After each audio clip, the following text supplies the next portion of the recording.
Jesus, groot beamal, sterke verlosser, magtige Heer en Heiland, Immanuel, God is met ons, reddende Heere, levende woord.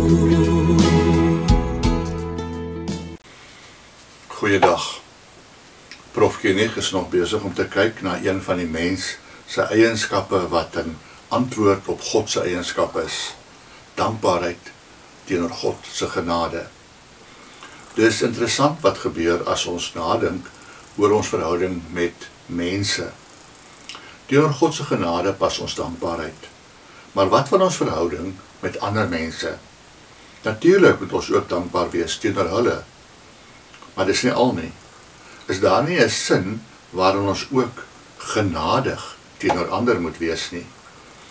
Jesus se houding teenoor ander is tog dwars deur sy bediening eintlik 'n oproep aan ons om soos hy teenoor mense op te tree.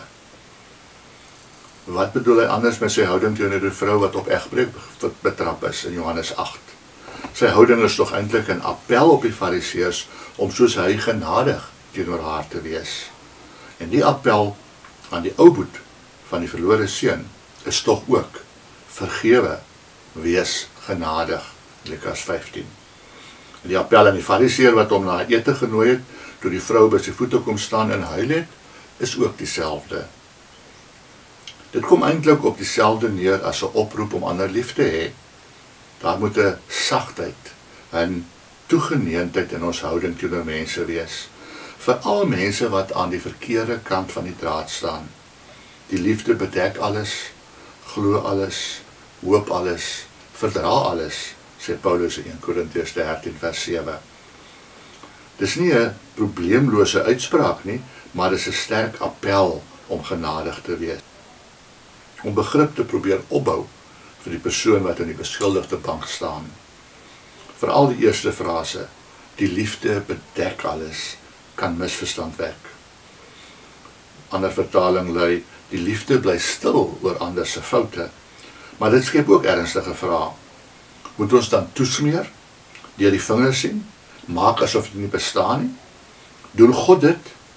Het Jesus dit gedoen met die vrou wat egbreek gepleeg het? Of het hy haar beveel om op te hou met haar sonde? En met die Samaritaanse vrou by die put in Johannes 4, die oorspronklike woord vir bedek alles is afgelei van die woord vir 'n dak of 'n bedekking. So dit is eerder kon beteken die liefde beskou alles, ook mense se foute en sonde onder die dak van die liefde. Die liefde is dan die oorkoepelende perspektief, die bril waardeur ons na ander se foute kyk. Dan verdoesel ons nie, maar beoordeel in liefde met begrip, bereid om te verstaan en te vergewe. Dit is wat dit beteken om genadig teenoor ander te wees. In Engelse vertaling lui, love is always ready to make allowances. Kan ons ruimte maak vir ander se foute?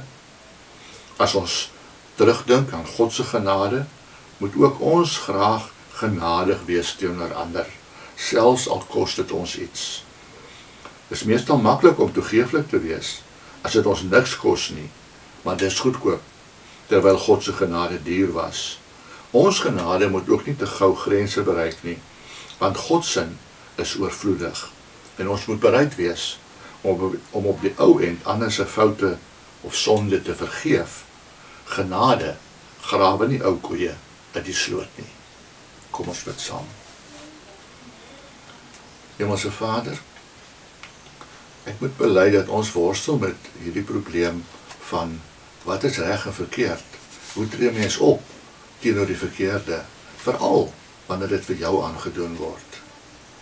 Help vir ons om dit nie te verdoesel of toe te smeer of stil te bly daaroor nie, maar om nie haatdraand te word teenoor mense wat aan ons verkeerd gedoen het nie. Om bereid te wees om te vergewe, al is ons seer gemaak. help vir ons om genade te bewys, soos wat U dit gedoen het.